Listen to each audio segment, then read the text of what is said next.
نعمت ہے خدا کے ساتھ متصل ہونے کی، اس کا لطف جوانی کے اندر ہے،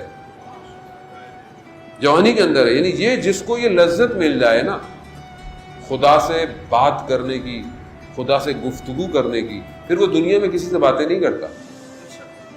اور ترک لذت میں جو لذت ہے وہ کسی چیز میں نہیں ہے عزیزان محترم. اس لیے ہم اپنے اندر اس کیفیت کو ایجاد کریں تاکہ ہم ایک جگہ، ایک ظرفیت کو کریٹ کریں کہ ہمارا امام ہمیں انتخاب کرے، ہمارا امام ہماری طرف متوجہ ہو. بہرحال پوچھتے ہیں مولانا صاحب، ادب ہر کوئی پوچھتا ہے کہ رزق میں کمی ہے، رزق میں پریشانی ہے یا کوئی ہے، تو انہی کا ایک عمل مفاتیح الجناح کے اندر ہے. مفاتیح الجناح میں فجر کی تعقیبات میں ان کو یہ مشکل میں تھے، تنگ حالت میں تھے، ان کو امام زمانہ عجل اللہ تعالیٰ فرج الشریف صلی محمد، امام نے آ کے ان کو ایک عمل تعلیم فرمایا جو مفاتیح الجناح کے اندر آپ فجر کی تعقیبات پڑھیں گے تو وہ 3 عمل تھے. ایک ذکر ہے یا فتاحوں کا 70 دفعہ سینے پہ سیدھا ہاتھ رکھ کے، اور 2 دعائیں ہیں. ایک دعا وہ جو رسول خدا نے ایک صحابی کو تعلیم فرمائی تھی، وہ بھی اس ذکر کے بعد مفاتیح میں لکھی ہوئی ہے.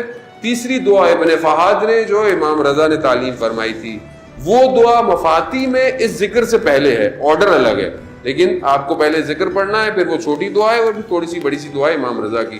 یہ تینوں چیزیں امام نے تعلیم فرمائی کہ جو بہت تنگی کی حالت میں ہو، مشکلات میں ہو، اس کو عمل کرے. انشاءاللہ خداوند متعال لطف سے اس کے رزق میں کشادگی عطا فرمائے گا. اب ایسے لوگ یہ کیوں ہیں، مطلب یہ کہاں پہنچ جاتا ہے انسان، کیسے پہنچ جائے؟ یہ ایسا نہیں ہے کہ یہ کچھ 100-500 سال پرانی باتیں ہیں، یہ قریب کی باتیں ہیں جانے میں.